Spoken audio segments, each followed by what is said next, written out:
Realize deeply that the present moment is all you ever have. Make the now the primary focus of your life. There is a subtle illusion that governs much of human experience, an illusion so pervasive that it often goes unnoticed. It is the belief that life exists somewhere other than where we are. We tell ourselves that life will truly begin when certain conditions are met, when we finish our education, secure a stable career, find the right partner, earn enough money, achieve a long desired goal, or overcome a particular obstacle. Until then, we live in anticipation, waiting for the moment when everything finally aligns. At the same time, we frequently revisit the past. We replay memories, analyze decisions, regret mistakes, and long for experiences that can never be recreated. In doing so, we become entangled in narratives that no longer exist.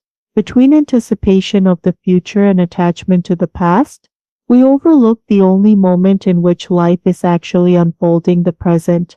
From a spiritual perspective, this oversight is the root of much of our dissatisfaction. The present moment, the now, is not merely a fleeting point between what has been and what will be. It is the foundation of all experience. Every sensation, thought, emotion, and perception arises here. The past exists as memory, the future exists as imagination. Both are constructs of the mind. The now is the reality in which these constructs appear. To realize deeply that the present moment is all you ever have is to see through the illusion that fulfillment lies elsewhere. It is to understand that peace is not something that can be postponed until circumstances improve. It is available in this moment not as a dramatic revelation but as a quiet undercurrent that becomes perceptible when we cease to resist what is. Resistance often takes the form of mental commentary. We evaluate situations, compare them to our expectations, and wish they were different. We label experiences as good or bad, desirable or undesirable. This constant stream of judgment creates tension, pulling us away from direct engagement with the present. For example, consider a simple activity such as walking. Physically, you may be moving through space, feeling the contact of your feet with the ground, noticing the rhythm of your breath. Yet mentally, you might be elsewhere, planning tomorrow's tasks, replaying yesterday's conversation, or worrying about an upcoming decision. In this state, you are not truly walking. You are thinking about walking while your body moves automatically. The same pattern extends to many aspects of life. We eat while scrolling through our devices, listen while preparing our responses, work while anticipating the weekend. Even in moments of leisure, our minds may wander toward future obligations or past disappointments. This habitual distraction prevents us from experiencing the richness of the present. Spiritually, making the now the primary focus of your life involves cultivating awareness of your immediate experience.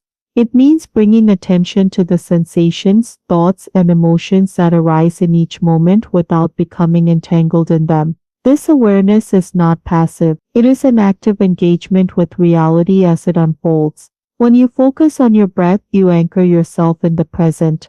The breath occurs only here and now. By observing its natural rhythm, the rise and fall of your chest, the sensation of air entering and leaving your body, you create a point of stability amid the fluctuations of thought.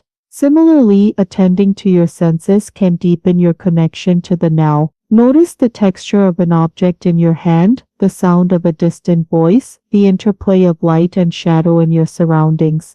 These sensory details ground you in immediate experience, reducing the tendency to drift into abstraction. As you practice this attentiveness, you may begin to notice a shift. Thoughts still arise, but they no longer dominate your awareness. Emotions still fluctuate, but they are experienced with greater clarity.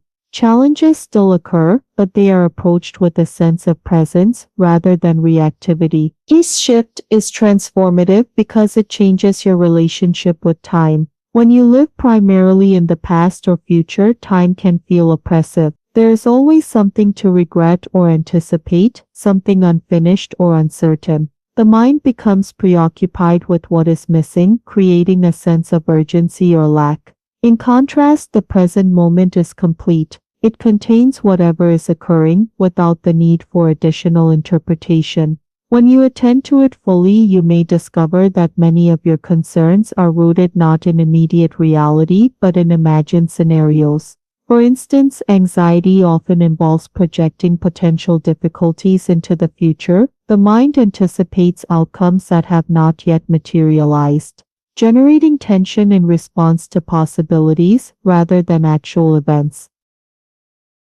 Presence fosters empathy. It enables you to perceive subtle cues, tone of voice, facial expressions, body language that might otherwise be overlooked. This attentiveness can enhance understanding and reduce miscommunication. Furthermore, presence enriches ordinary experiences. Activities that once felt mundane, washing dishes, commuting, organizing your workspace can become occasions for mindfulness. By attending to the sensations and movements involved, you transform routine tasks into moments of awareness. This transformation does not require altering your external circumstances. It arises from a shift in attention. However, maintaining presence is not always easy. The mind has been conditioned to seek stimulation and to avoid discomfort. When unpleasant sensations or emotions arise, the impulse may be to distract yourself or to engage in mental analysis. In such moments, presence involves allowing the experience to unfold without immediate reaction. If frustration arises, notice its physical manifestations: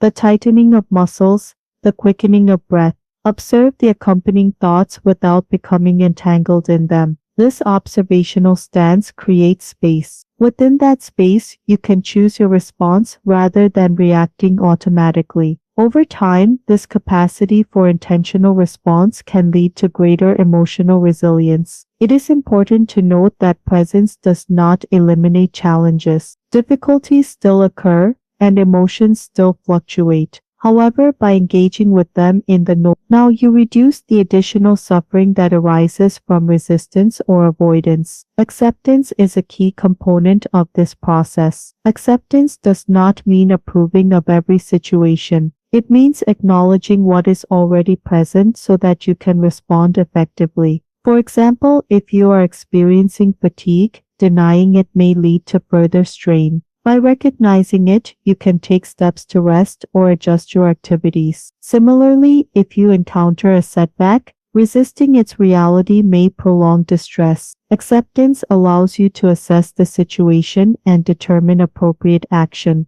In this way, presence supports practical decision-making. It aligns your responses with current conditions rather than with imagined scenarios. Over time, making the note your primary focus can foster a sense of continuity. Instead of viewing life as a series of disconnected moments leading toward an idealized future, you begin to experience it as an ongoing process unfolding in the present. This perspective can reduce the tendency to postpone fulfillment. You may find satisfaction in simple experiences: a shared conversation, a quiet moment of reflection, the completion of a task without requiring them to lead to something else. Gratitude often emerges naturally in this context. When you attend to what is present, you may notice aspects of your experience that were previously overlooked: supportive relationships, opportunities for growth, moments of beauty. This recognition can enhance your overall sense of well-being.